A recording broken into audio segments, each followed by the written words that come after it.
মালয়েশিয়াতে আরটিকে 3.0 কবে চালু হবে?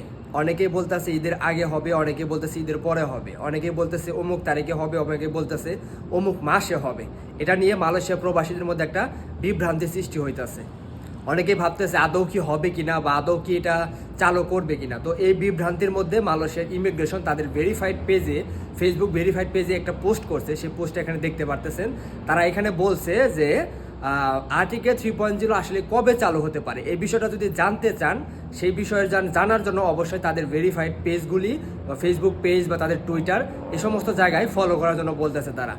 যে আসলে যদি আরটিকে 3.0 চালু করা হয় তাহলে অবশ্যই তারা এই সমস্ত পেজে, ফেসবুক পেজে বা টুইটারে তারা পোস্ট করে দিবে যে আরটিকে 3.0 কবে চালু হবে বা আদৌ চালু হয়েছে কিনা। এই জন্য যারা মালয়েশিয়ার প্রবাসী আছেন তারা বিভ্রান্ত না হয়ে, কে কি বললো না বললো সেটা না শুনে অবশ্যই মালয়েশিয়ার ইমিগ্রেশনের যে ভেরিফাইড পেজ আছে সেখানে ফলো রাখতে পারেন বা সেই পেজগুলি প্রতিনিয়ত চেক করতে পারেন যে আসলে আরটিকে 3.0 কবে চালু হবে বা কবে চালু হতে পারে। আশা করি তাদের পেজে যদি আপনি সবসময় লক্ষ্য রাখেন তাহলে আপনার প্রশ্নের উত্তর আপনি নিজেই পেয়ে যাবেন।